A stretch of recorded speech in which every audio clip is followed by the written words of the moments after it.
Hello students, how are you? My name is Dr. Jyoti Singh and today I am going to start with you a new chapter, that is chapter number 3 from a class 9 science book, and the topic is atoms and molecules. Okay, तो atoms and molecules start करने से पहले अगर आप समझ लें कि atoms क्या होते हैं, molecules क्या होते हैं, तो आपको ज़्यादा बेटर आपको समझ में आएगा. ठीक है, जैसे हमारे पास कोई भी एलिमेंट होता है, जैसे हम ये बोलते हैं कि हर एक चीज़ जो है किसी न किसी चीज़ से मिल के बनी रहती है. बहुत सारे छोटे छोटे टुकड़े आपस में मिलते हैं तब कोई एक बड़ी चीज़ बनती है. जैसे कि अगर आपके घर की वॉल है, ठीक है, उसमें बहुत सारी ब्रिक्स लगी हुई हैं, ठीक है, और वो ब्रिक्स मिल के वॉल बना और उन वॉल्स ने मिल के आपका घर बनाया. तो इट मीन्स कि पहले के जो साइंटिस्ट थे, जो रिसर्चर थे, उन्होंने ये अनुमान लगाया कि हम बड़ी बड़ी चीज़ों को तो देखते हैं, ठीक है, लेकिन इसकी कोई एक इकाई तो होगी ना, मतलब इसकी जो सबसे छोटी यूनिट होगी वो क्या चीज़ है. ठीक है, तो एटम जो है किसी भी चीज़ की सबसे छोटी इकाई को, जबकि उससे ज़्यादा बार उसको तोड़ा ना जा सके, उसको हम एटम कहते हैं. किसी भी चीज़ की, जो भी चीज़ है, कोई भी चीज़, ठीक है, XYZ एनी चीज़, ठीक है, तो उसकी जो सबसे छोटी यूनिट होती है उसको हम एटम कहते हैं. मैटर की सबसे छोटी यूनिट को हम एटम कहते हैं. और मॉलिक्यूल्स मतलब जैसे कि कोई भी हम कह रहे हैं कि एटम है जो उसकी सबसे छोटी यूनिट है, ठीक है, लेकिन वो एक सेट पैटर्न फॉलो करती है. ठीक है, जैसे एक कोई चीज़ है वो एक, जैसे हमारे पास अगर आप ब्रिक का एग्जांपल लेके समझे तो ब्रिक्स जो है, अगर आप ब्रिक्स के अंदर देखोगे तो उसके अंदर भी बहुत छोटे बिल्कुल डस्ट पार्टिकल से भी बहुत छोटे छोटे एटम्स बने हैं. ठीक है, लेकिन ये जो ब्रिक है ये एक रिपीटिंग पैटर्न है ना, यही ब्रिक ही तो एक इसका रिपीटिंग पैटर्न है इस वॉल में. तो ब्रिक एक जस्ट लाइक मॉलिक्यूल की तरह है.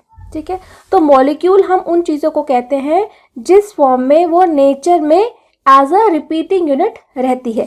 सपोज जैसे कि आपके पास वाटर मॉलिक्यूल है H2O, ठीक है, इसमें अब एक हाइड्रोजन का एटम है. ठीक है, हाइड्रोजन का एटम, 2 हाइड्रोजन के एटम्स है इसके अंदर, और एक इसके अंदर ऑक्सीजन का एटम है. ठीक है, लेकिन हाइड्रोजन एटम एज सच नहीं रहता है वाटर के अंदर, ऑक्सीजन एटम एज सच नहीं रहता है, ये एक कंबाइंड स्टेट में रहते हैं H2O. ठीक है, और ये एक वाटर का एक, इसी को हम मॉलिक्यूल कहते हैं. ठीक है, ये एटम से मिल के बनता है मॉलिक्यूल, और वो चीज़, वो मॉलिक्यूल हम उसको कहेंगे जो कि नेचर में उसी फॉर्म में रिपीटिंग यूनिट की तरह एग्जिस्ट करे. जैसे ऑक्सीजन है, ठीक है, ऑक्सीजन, ये ऑक्सीजन का एटम है, लेकिन एक ऑक्सीजन दूसरे ऑक्सीजन के साथ कंबाइन होता है और ऑक्सीजन का एक मॉलिक्यूल बनाता है. ठीक है, तो ये O2 हो गया. तो O2 के फॉर्म में ही नेचर में ऑक्सीजन एग्जिस्ट करती है. तो मॉलिक्यूल उसको कहते हैं जो कि नेचर में एग्जिस्टेबल फॉर्म में, जिस फॉर्म में रहते हैं एटम्स, किसी प्रोडक्ट के फॉर्म में हम उसको मॉलिक्यूल कहते हैं. और एटम्स उसी चीज़ की जो सबसे छोटा कंस्टिट्यूएंट होता है उसको हम एटम कहते हैं. ठीक है, so ancient Indian and Greek philosophers have always wondered about the unknown and unseen form of matter. तो इंडिया में और ग्रीक में, क्योंकि इनकी साइंस एंड टेक्नोलॉजी काफ़ी आगे थी उस टाइम में, तो ये यहाँ के जो फिलोसफर्स थे, साइंटिस्ट थे, वो हमेशा सोचते थे कि मैटर, जैसे मैंने पहले बताया कि सबसे बड़ी चीज़ें, बड़ी चीज़ें तो सब लोग देखे हैं, लेकिन ये जो बड़ी चीज़ें हैं बहुत छोटी छोटी चीज़ों से मिल के बनी है. तो वो जो सबसे छोटी चीज़ है वो चीज़ क्या है, ठीक है, जिसको कि हम आगे फिर से तोड़ ना सके. द आइडिया ऑफ डिविजिबिलिटी मतलब दोबारा से टूट जाना किसी चीज़ में. जैसे आप पेपर के एक टुकड़े को ले लो और उसको फाड़ते जाओ, तो एक स्टेज आएगा ना कि अब उस पेपर के टुकड़े को आप उससे ज़्यादा नहीं फाड़ पा रहे हो, है ना. तो यही चीज़ है कि मैटर भी हम उसको टुकड़ों में तोड़ते जाए तो वो सबसे छोटा पार्टिकल कौन सा होगा, ठीक है, और वो कैसा दिखता होगा. The of matter was considered long back in India around 500 BC. ठीक है, अराउंड 500 BC में इस तरह के थॉट्स चलते थे इंडिया में भी. ठीक है, एंड एंशिएंट फिलोसोफर महर्षि कंड, ठीक है, postulated that if we go on dividing matter, पदार्थ, जिसको हम हिंदी में पदार्थ कहते हैं, अगर हम मैटर को डिवाइड करते जाएं, ठीक है, we shall get smaller and smaller particles. तो हमें और छोटे टुकड़े मिलते जाएंगे. ठीक है, Ultimately, a stage will come when we shall come across the smallest particle beyond which further division will not be possible. तो इस तरीके से डिवाइड करते करते हम एक इस तरह के स्टेज पे पहुंचेंगे, इतने छोटे स्टेज पे पहुंच जाएंगे कि अब उससे ज़्यादा हम उसको डिवाइड नहीं कर सकते हैं, ठीक है, इससे ज़्यादा अब उसका डिवीज़न नहीं हो सकता है. So he named these particles परमाणु. तो वो पार्टिकल्स जिसका कि अब फर्दर डिवीजन नहीं हो सकता है उसको उन्होंने परमाणु नाम दिया कि अब इसके आगे डिवाइड नहीं हो सकता है. So another Indian philosopher Pakudha Katyayana elaborated his doctrine and said that these particles normally exist in a combined form which give us various forms of matter. तो एक और फिलोसोफर है, उन्होंने इसी फिलॉसफी को और आगे बढ़ाई और कहा कि ये जो छोटे छोटे पार्टिकल जिसकी हम बात कर रहे हैं कि यही परमाणु हैं और इससे छोटे पदार्थ नहीं हो सकते हैं, उन्होंने कहा कि ये पार्टिकल्स नेचर में एक दूसरे से कंबाइंड फॉर्म में एग्जिस्ट करते हैं, ठीक है, और उन्हीं के डिफरेंट तरह के कॉम्बिनेशंस की वजह से जो है ये हमें डिफरेंट तरह के मैटर देखने को मिलते हैं. देखिए उस टाइम पे भी लोगों ने इतना ज़्यादा, मतलब कोई हमारे पास इंस्ट्रूमेंटेशन नहीं था साइंस के एक्सपेरिमेंट्स करने के लिए, बट वो इतना ज़्यादा डीप उसमें अपनी थिंकिंग पावर रखते थे कि अपनी ऑब्जर्वेशन से ही उन्होंने बिना किए भी बहुत सारी चीज़ों को गेस किया और वो गेस बहुत ही ज़्यादा सटीक था, बहुत ज़्यादा सही था, ठीक है. So around the same era ancient Greek philosophers Democritus and Leucippus suggested that if we go on dividing matter, a stage will come when particles obtained cannot be divided further. तो इसी थॉट को और भी जो western philosophers थे उन्होंने भी जो है इसको एक्सप्लेन किया और उन्होंने भी कहा कि हाँ एक स्टेज आती है जबकि फिर से पार्टिकल्स को डिवाइड नहीं किया जा सकता, ठीक है. सो उन्होंने इस पार्टिकल को क्या नाम दिया? Atom, meaning indivisible. एटम का मतलब ही होता है इनडिविजिबल, अब इसको आगे नहीं डिवाइड किया जा सकता. All this was based on philosophical considerations and not much experimental work to validate these ideas could be done till the 18th century. अब क्योंकि उस वक्त जो बहुत सारे इंस्ट्रूमेंट्स नहीं थे, साइंस एंड टेक्नोलॉजी इतनी डेवलप नहीं थी, उस वक्त इलेक्ट्रिसिटी भी सबके पास नहीं थी, ठीक है, और इतने हाई एंड इंस्ट्रूमेंटेशंस नहीं थे, तो ये केवल फिलोसफिकल कंसिडरेशंस ही रह गए, मतलब, और इसको साइंटिफिक तरीके से एक्सपेरिमेंटली नहीं प्रूव किया गया अंटिल कि 18th सेंचुरी में जब बहुत ज़्यादा तेज़ी से साइंस एंड टेक्नोलॉजी डेवलप करने लगी तब इन सब थॉट्स को हमने एक्सपेरिमेंटली टेस्ट भी किया, ठीक है. By the end of 18th century, scientists recognized the difference between elements and compounds and naturally become interested in finding out how and why elements combine and what happens when they combine. तो 18th century में जब हमारे पास थोड़ी science इंस्ट्रूमेंटेशंस आए तब हमने difference देखा कि एलिमेंट्स और कंपाउंड आपस में एक दूसरे से कितना डिफरेंट होते हैं. एलिमेंट क्या होता है? Element pure form of any substance होता है, और कंपाउंड क्या होता है? कंपाउंड उन एलिमेंट्स के डिफरेंट तरीके से डिफरेंट प्रपोर्शंस में आपस में कंबाइन करने से जो चीज़ें बनती हैं वो आप कह सकते हो कि कंपाउंड है, ठीक है. Antoine L Lavoisier laid down the foundation of chemical sciences by establishing two important laws of chemical combination. तो एंटोनी वो लेवोसियर ने दो केमिकल लॉज दिए केमिकल कॉम्बिनेशंस के, ठीक है.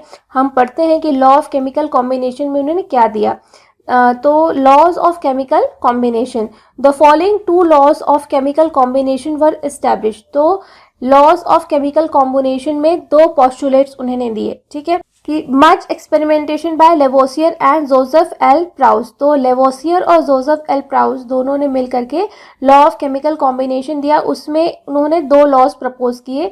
पहला लॉ था वो है लॉ ऑफ कंजर्वेशन ऑफ मास, ठीक है. जैसा कि आपको नाम से ही पता चल रहा है कि लॉ ऑफ कंजर्वेशन ऑफ मास, जैसा कि आपको नाम से पता चल रहा है लॉ ऑफ कंजर्वेशन ऑफ मास, ठीक है. कंजर्वेशन का मतलब होता है बचा के रखना, ठीक है, बचा के रखना, और मास मतलब किसी भी चीज़ में किसी भी मैटर में जितने भी पार्टिकल्स होते हैं, ठीक है, उसको हम एक तरीके से मास कहते हैं, ठीक है. मास, कितने सारे बच्चे पूछते हैं ma'am what is mass.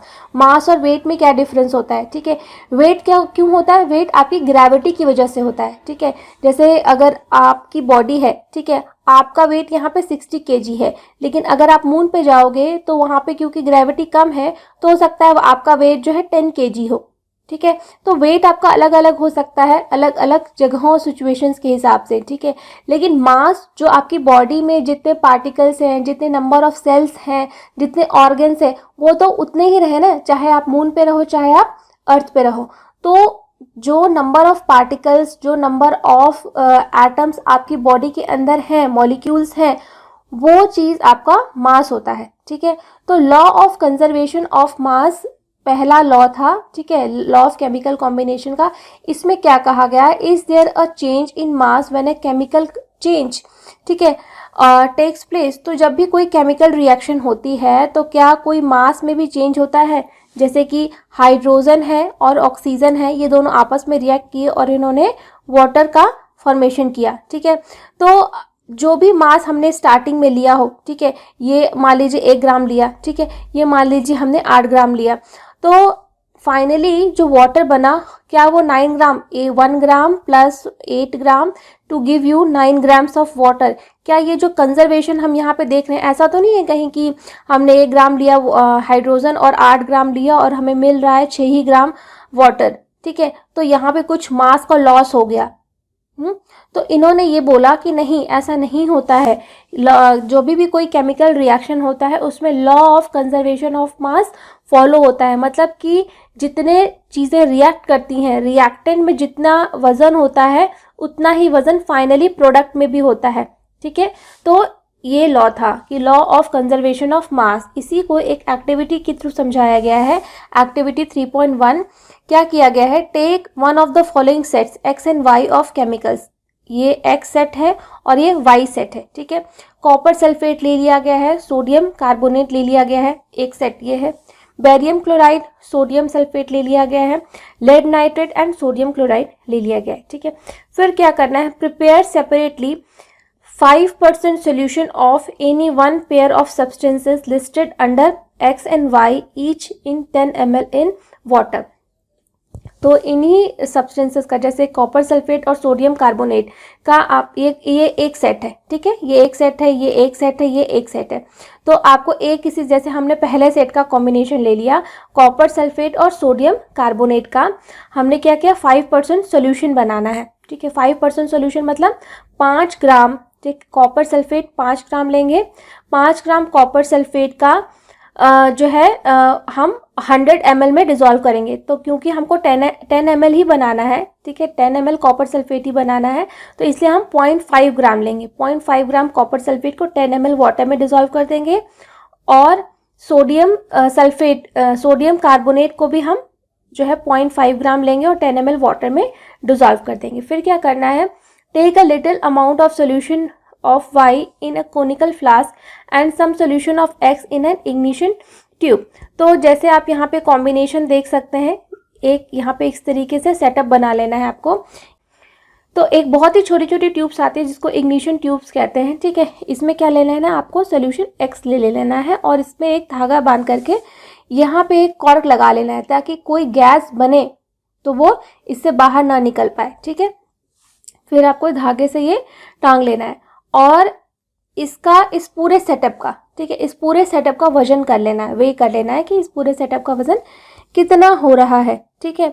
So hang the ignition tube in the flask carefully, see that all the solutions do not get mix, put a cork on the flask. Solution को मिक्स नहीं होने देना है, एक्स और Y को आपस में mix नहीं होने देना है और इस पूरे सेटअप का वजन कर लेना है, ठीक है। तो जब आप करेंगे ऐसा, ठीक है, उसके बाद आपको क्या करना है, weigh the flask with its constant carefully. पूरे सेटअप का आपने वजन कर लिया। Now tilt and swirl the flask so that the solutions X and Y get mix. अब फ्लास्क को हिलाना है गोल गोल ताकि सॉल्यूशन एक्स और वाई आपस में मिल जाए और उनको जो भी प्रोडक्ट बनाना है वो बना ले, ठीक है। अब फिर से वजन करिए, जब वो दोनों को आपने मिला लिया तो उसका फिर से वजन कर लिए। तो अब आप फिर से वजन करिए। अब जब दोनों केमिकल्स एक्स और वाई आपस में मिल गए हैं तो जब हमें फिर से वजन किया तो हमें क्या मिलेगा, what happens in the reaction flask, do you think that the chemical reaction has taken place. आप देखेंगे कि हाँ, केमिकल रिएक्शन दोनों एक्स और वाई सॉल्यूशंस में हुए हैं। Why should we put a cork on the mouth of the flask, को हम जो है कॉर्क क्यों रखेंगे, फ्लास्क के माउथ पे कॉर्क क्यों रखेंगे, क्योंकि कई बार केमिकल रिएक्शंस में जो है क्या बनता है, सॉल्ट और गैसेस बनती है, तो वो अगर कॉर्क नहीं रखेंगे तो कोई गैस बनेगी तो वो इवेपोरेट हो जाएगी, मतलब उड़ जाएगी, फिर हम कहेंगे कि हमारा मास कम हो गया। ठीक है, तो कॉर्क इसलिए रखा कि अगर कोई गैस बन भी रही है तो वो उसी कोनिकल फ्लास्क के अंदर रहे, ताकि हम एक्सपेरिमेंटली ये बता सकें, प्रूव कर सकें कि there is rule called law of conservation of mass. जितना रिएक्टेंट का मास होता है, टोटल प्रोडक्ट्स का भी मास उतना ही होता है। ठीक है, does the mass of the flask and it's content change, तो जब आप दोबारा से वे करेंगे तो आपको क्या देखने को मिलेगा, मास आपको लगभग बराबर मिलेगा, लगभग क्या, पूरा बराबर मिलेगा। ठीक है, so law of conservation of mass states that mass can neither be created nor destroyed in a chemical reaction.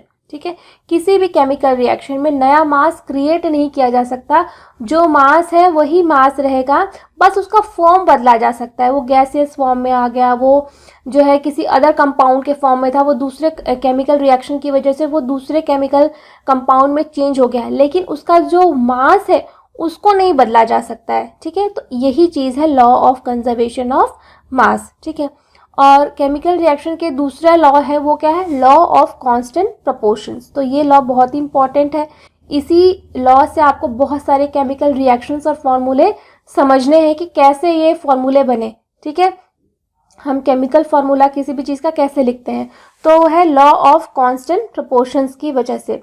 जैसे Lavoisier along with other scientist noted that many compounds were composed of 2 or more elements and each such compound had the same elements in the same proportions irrespective of where the compound came from and who prepared it।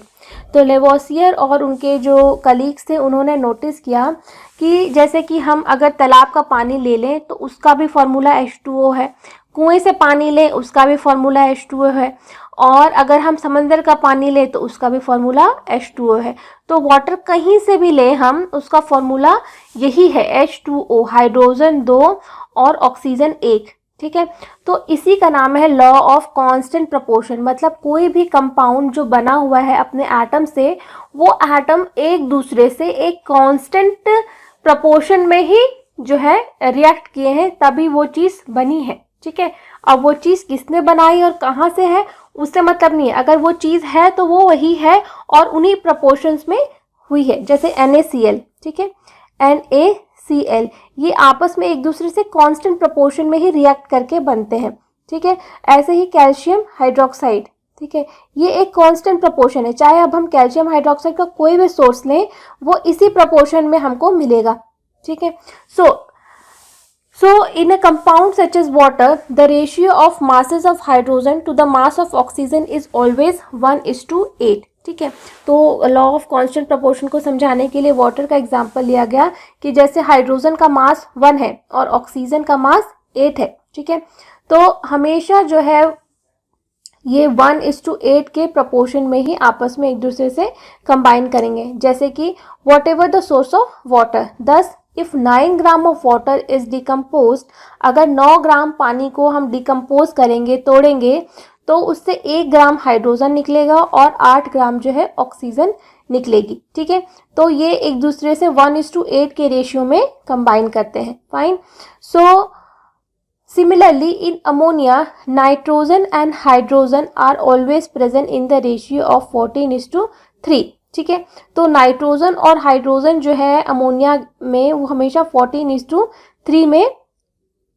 Combine होते हैं। ठीक है, NH3 आप formula जानते होंगे ammonia का, जैसे NH3, तो नाइट्रोजन का मास कितना होता है 14 और हाइड्रोजन यहाँ पे 3 है, तो 14:3 के रेशियो में ये हमेशा कंबाइन होते हैं। चाहे अभी किसी भी सोर्स से अमोनिया लीजिए, हमेशा एक कांस्टेंट प्रोपोर्शन इनका बना रहता है। So whatever the method or the source from which it is obtain, यानी कोई भी कंपाउंड जो एलिमेंट से कंबाइन होके बनता है वो एक डेफिनेट प्रोपोर्शन में कंबाइन होता है, तभी वो कंपाउंड बनता है। अगर उसका प्रोपोर्शन चेंज कर दिया जाए तो वो कुछ अलग ही कंपाउंड बन जाएगा, है ना।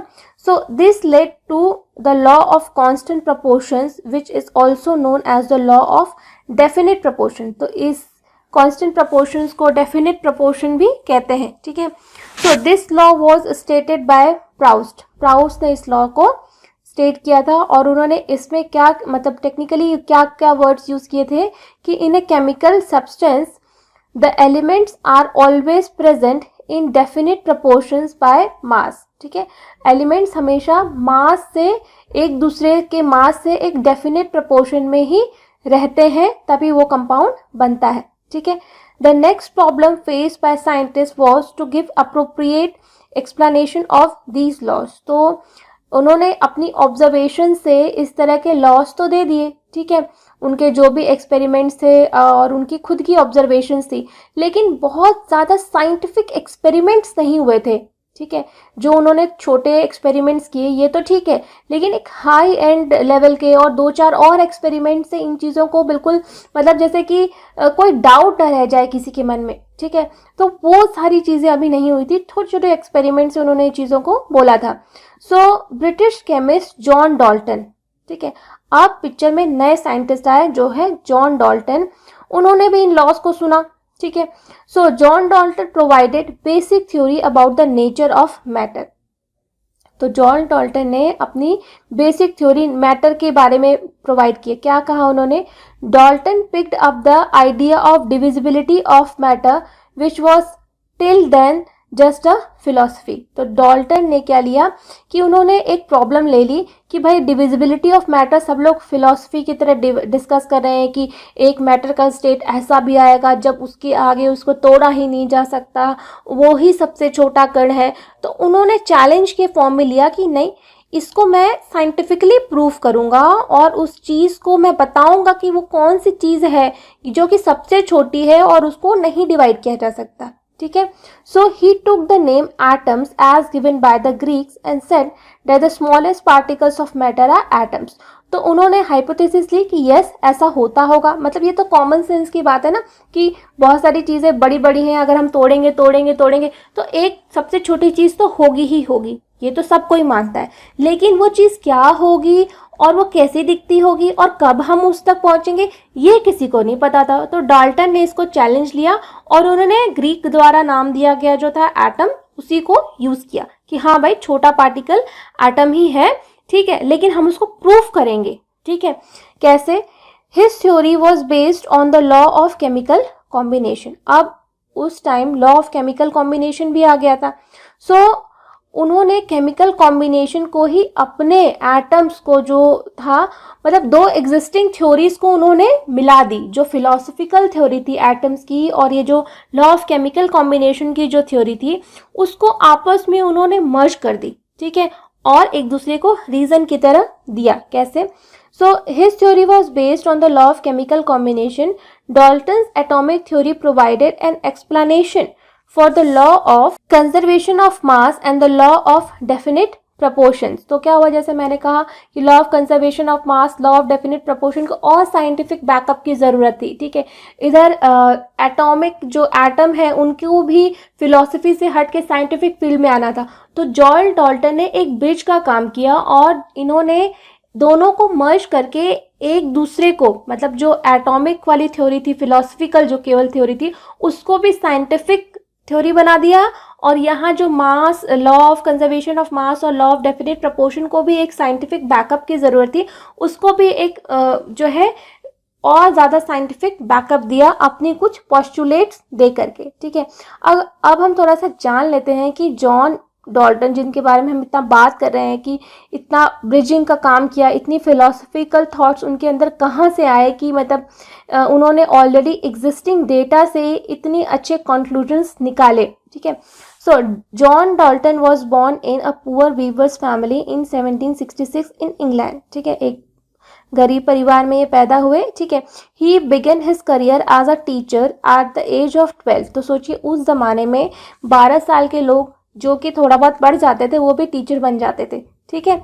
सो 7 years later he became a school principal In 1793, Dalton left for Manchester to teach mathematics, physics and chemistry in a college. He spent most of his life there and teaching and researching.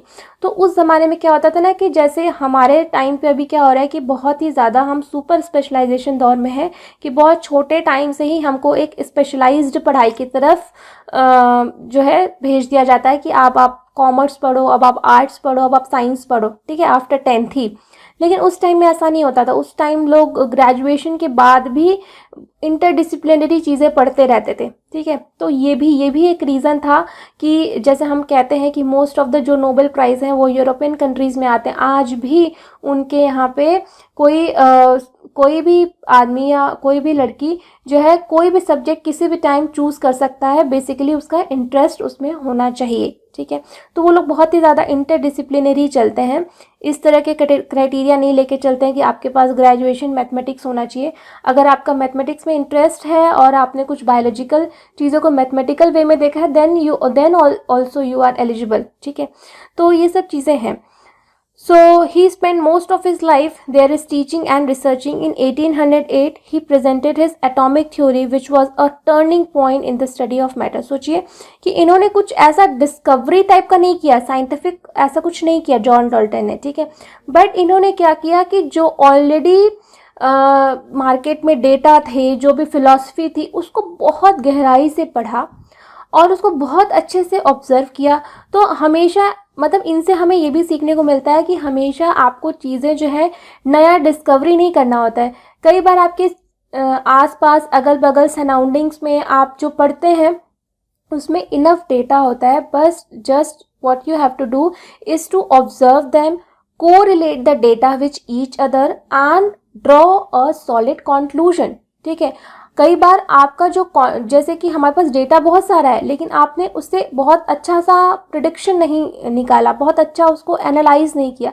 So data analysis is one of the, ये भी बहुत important aspect है science and technology की discoveries में। बहुत सारी ऐसी discoveries हुई हैं जिसमें कि नया डेटा प्रोड्यूस नहीं किया गया है, ऑलरेडी एग्जिस्टिंग डेटा से ही नए कॉन्क्लूजन्स निकाले गए हैं। इसी तरह का एक कॉन्क्लूजन हमारा डीएनए का डबल हेलिकल स्ट्रैंड भी है, उसमें भी उन्होंने एक्सरे डायफ्रैक्शन, खुद के एक्सरे डायफ्रैक्शन के डेटा को नहीं यूज़ किया, किसी और द्वारा एक्सरे डायफ्रैक्शन के डेटा को उन्होंने स्टडी किया और उन्होंने double helical structure of DNA propose किया, और जो कि आज भी बहुत ज़्यादा हिट है और इसके लिए उनको नोबेल प्राइज़ मिला, ठीक है।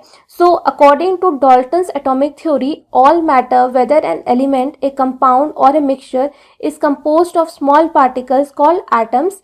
The postulates of his theory may be stated as follows. तो उन्होंने कुछ पोस्टुलेट्स दिए कि हाँ मैटर वगैरह जो है किस तरह से आपस में बिहेव करते हैं, ठीक है। सो डाल्टन का जो पहला पोस्टुलेट है ये है कि all matter is made up of very tiny particles called atoms which participate in chemical reaction. तो सारे मैटर जो हैं बहुत जो सबसे छोटे छोटे पार्टिकल्स होते हैं एटम्स, उससे मिलके ही बने हैं और यही एटम्स जो हैं केमिकल रिएक्शंस में पार्टिसिपेट करते हैं, ठीक है। So atoms are indivisible particles. Atom जो है इनडिविजिबल है, मतलब कि अब इसको इससे छोटे पार्टिकल्स में नहीं तोड़ा जा सकता। Which can not be created or destroyed in a chemical reaction. तो एक तरीके से law of conservation of mass को इन्होंने सपोर्ट किया, ठीक है, कि अब इसको ना तो क्रिएट किया जा सकता है ना ही डिस्ट्रॉय किया जा सकता है केमिकल रिएक्शन में, बस ये इसके प्रपोर्शंस को बदल के नए नए कंपाउंड्स फॉर्म किए जा सकते हैं। Atoms of a given element are identical in mass and chemical properties। तो एक किसी एलिमेंट के जितने भी एटम्स होंगे वो एक जैसे होंगे और उनकी प्रॉपर्टीज़ भी एक जैसी होगी, है ना। जैसे एल्यूमिनियम के सारे एटम एल्यूमिनियम जैसे होंगे, सारे एटम्स की प्रॉपर्टी एल्यूमिनियम जैसी होगी, और कॉपर के सारे एटम्स जो है वो एक जैसे होंगे, उनकी प्रॉपर्टीज़ भी एक जैसी होगी, है ना। तो atoms of different elements have different masses and chemical properties. और दूसरे जैसे कि कॉपर के एटम्स और एल्यूमिनियम के एटम्स एक दूसरे के जैसे नहीं होंगे, ये अलग अलग होंगे और इनकी प्रॉपर्टीज भी अलग अलग होगी। इसी वजह से कॉपर है और एल्यूमिनियम है, ठीक है। So atoms combine in the ratio of small whole numbers to form compounds. जो एटम्स हैं वो आपस में एक दूसरे से कंबाइन करते हैं और कंपाउंड्स बनाते हैं, और ये जो कॉम्बिनेशन है वो एक डेफिनिट प्रपोर्शन में होता है जो कि होल नंबर होता है, ठीक है। जैसे कि हम वाटर लिखते हैं तो H2O लिखते हैं, ठीक है, एक डिफिनिट प्रपोर्शन में कंबाइन हुआ, और ये होल नंबर है ना H2O, H.1.5.O नहीं है ना, ये होल नंबर है H2O, ठीक है। So the relative number and kinds of atoms are constant in a given compound. तो रिलेटिव नंबर और kinds of atoms are constant, मतलब चाहे वाटर इस सोर्स से हो, चाहे कुएं से हो, चाहे पॉन्ड से हो, चाहे वेल से हो, ठीक है, वो हर जगह वाटर ही रहेगा, ठीक है। So you will study in the next chapter that all atoms are made up of still smaller particles. तो जॉर्ज डाल्टन ने एक थ्योरी दी कि जो सबसे छोटा पार्टिकल होता है किसी भी मैटर का वो क्या होता है, एटम, ठीक है। लेकिन अब हम क्या है, साइंस एंड टेक्नोलॉजी के पीक पे हैं, ठीक है। तो हमने एटम से भी छोटे पार्टिकल्स को ढूंढ निकाला है, ठीक है। अब एटम्स भी 3 चीज़ों से मिलके बने रहते हैं, कौन से, इलेक्ट्रॉन, ठीक है, प्रोटॉन और न्यूट्रॉन, ठीक है। इसके बारे में हम नेक्स्ट चैप्टर में पढ़ेंगे कि एटम्स क्या होते हैं और इसके, लेकिन फिर भी अगर एक वर्किंग आपको नॉलेज है तो सच बात है कि मैटर का जो सबसे स्मॉलेस्ट पार्टिकल होता है वो है atom. Fine, so I hope कि आपको ये चैप्टर अच्छे से समझ में आया होगा, and still if you have any doubts then you can write in the comment section, I will surely reply, and do tune with this series for the next video of this chapter. Thank you so much.